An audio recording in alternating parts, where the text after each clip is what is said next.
Hello everyone. Today 2 people wrote in who want to share their angel stories with us.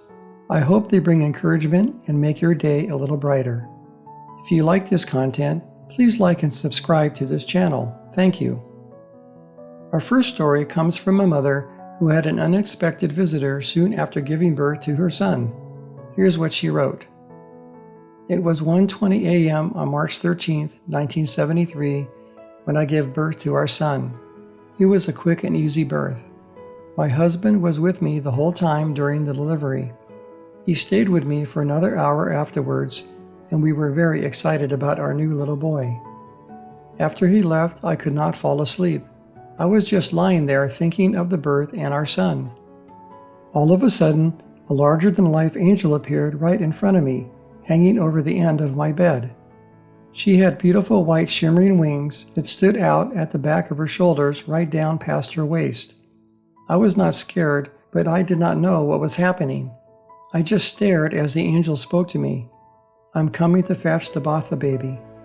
I was shocked and pointed my right hand at her and said, "I am not Batha, my surname is Bathma." The next moment, she just went right up through the ceiling. I became confused and concerned about my baby, so kept asking the nurse staff if he was okay. They kept on assuring me that he was fine. After a long while, I must have fallen asleep, but when I woke up the next morning, the first thing on my mind was the angel. I asked the staff if I could see my baby now, and they said they would bring him in a little while. I was waiting quite a long time, and decided to get up and go see him for myself, because all the newborn babies were kept in a special room. I knocked on the window, and the nurse showed me where he was. He was safe and lying fast asleep. I turned around and felt very faint and horrible. A nurse helped me back to my bed. She said I'm not supposed to get up because I lost a lot of blood during the birth.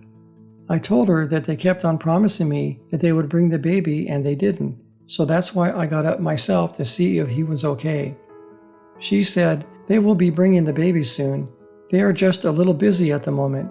A priest and doctors are with a woman and her husband in the room next to yours because their baby was still born the previous night." I heard later that their last name is Batha, which was shocking to hear. The whole angel appearance made sense to me now. I'm not sure why the angel appeared to me to make that announcement.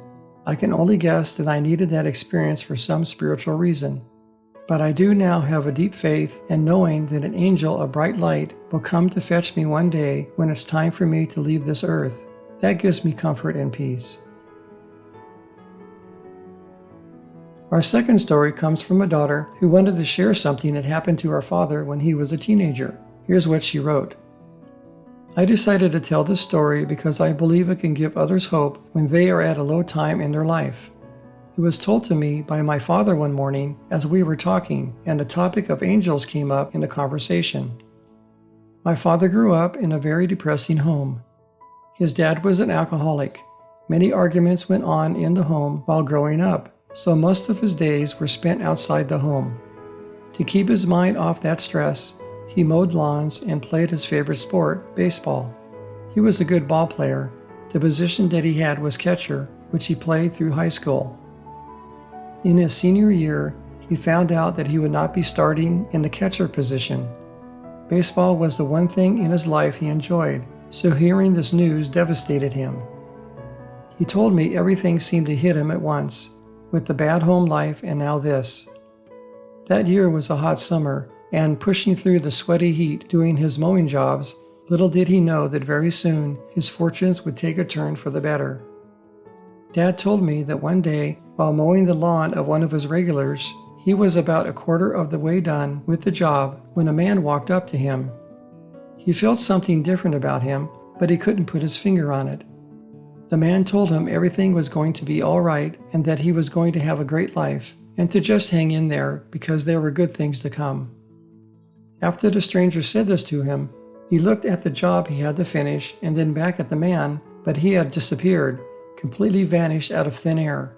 Even more out of this world, when he looked back again at his job, it was all finished, brush trimming and all.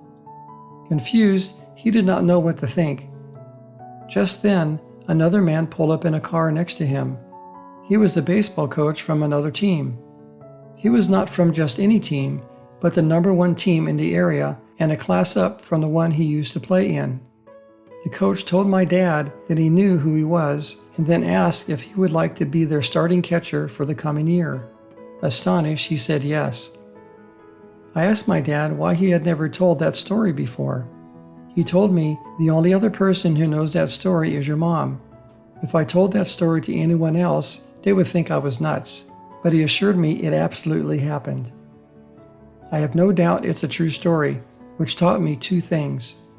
If we keep hope, faith, and love alive in our hearts, we open the door for positive change in our life when it's the right time for that change to happen. Also, nothing on this earth lasts forever, not pain, not sorrow. It all ends at some point. We need to endure, pray, and never lose our love of God. Thank you for allowing me to share this story. I hope these stories were inspiring and made your day a little brighter. If you like this content, please consider subscribing, commenting, and liking this video. Doing so will help get these stories recommended to more people on YouTube. Thank you.